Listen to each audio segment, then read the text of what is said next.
ভাঙড়ে রাজ্জাক খুনে ফের গ্রেফতার তৃণমূল নেতা খুনে আরো একজনকে গ্রেফতার করা হয়েছে। এই মুহূর্তে যে ব্রেকিং নিউজ থেকে আমরা নজর রাখছি, হাসনাবাদ থেকে গ্রেফতার করা হয়েছে রফিকুল খানকে।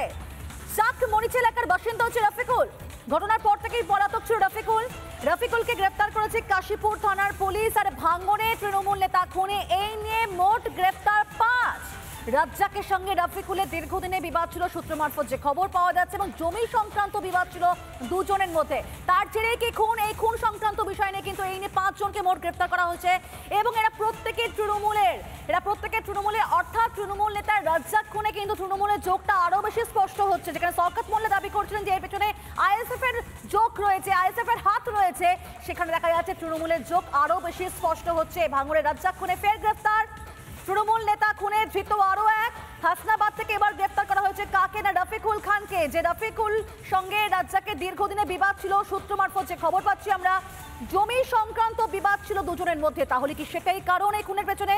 আর মোটিভটা আরো বেশি পরিষ্কার হবে, তদন্ত চালাচ্ছেন পুলিশ আধিকারিকরা। তবে ইতিমধ্যে এই ঘটনায় 5 জনকে গ্রেফতার করলো পুলিশ।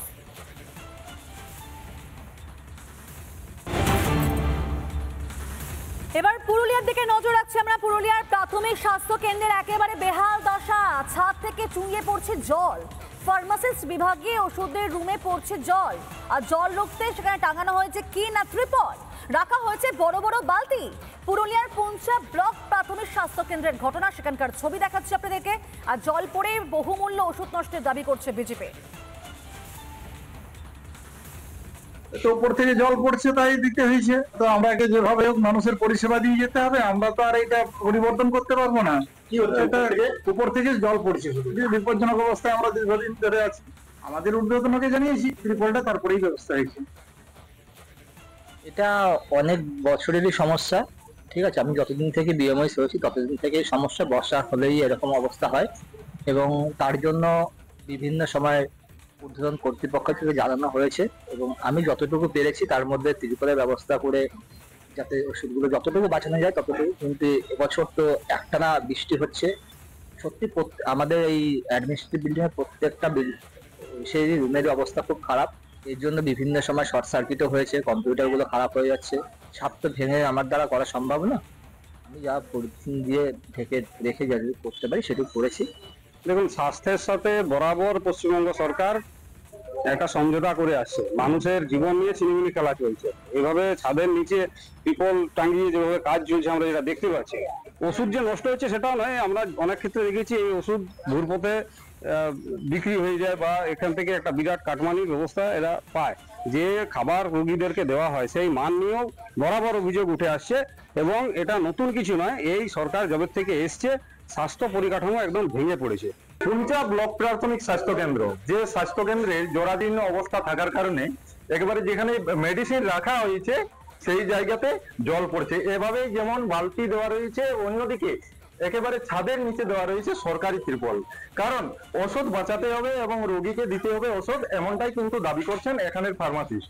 তিনি এভাবেই কিন্তু ওষুধপত্র সকাল থেকে দিচ্ছেন, অথচ উপর থেকে একেবারে চুইয়ে জল পড়ছে নিচে, যার কারণে চরম অসুবিধার সম্মুখীন হচ্ছেন তারা। চাঙ্গর খসে পড়েছে, অর্থাৎ বিপজ্জনক অবস্থায় রয়েছে এই রুমটি। তারা এখানে প্রাথমিক চিকিৎসার জন্য আসছে, তাদেরকে ডাক্তারবাবুরা যেভাবে সাজেস্ট করছেন সেই ঔষধ কিন্তু এখানে এই টেবিলের উপর রাখা হয়েছে, এবং তার উপরে রয়েছে এই ত্রিপল, এবং সেই ত্রিপলের নিচে এখনো অবধি জল পড়ছে, যে কারণে তাদেরকে এখানে বালতি রাখতে বাধ্য করা হয়েছে।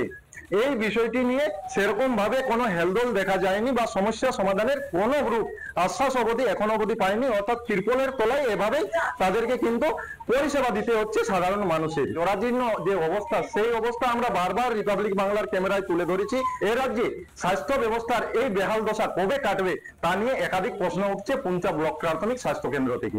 পুরুলিয়ার পুঞ্চা ব্লক প্রাথমিক স্বাস্থ্য কেন্দ্র থেকে অরবিন্দ মাহাতোর রিপোর্ট, রিপাবলিক বাংলা। নানা ধরনের কন্টেন্ট দেখার জন্য লাইক করুন, শেয়ার করুন আমাদের ফেসবুক পেজ, সাবস্ক্রাইব করুন আমাদের ইউটিউব চ্যানেল। পাশাপাশি অন্যান্য ব্রেকিং নিউজের জন্য অবশ্যই চোখ রাখুন রিপাবলিক বাংলায়।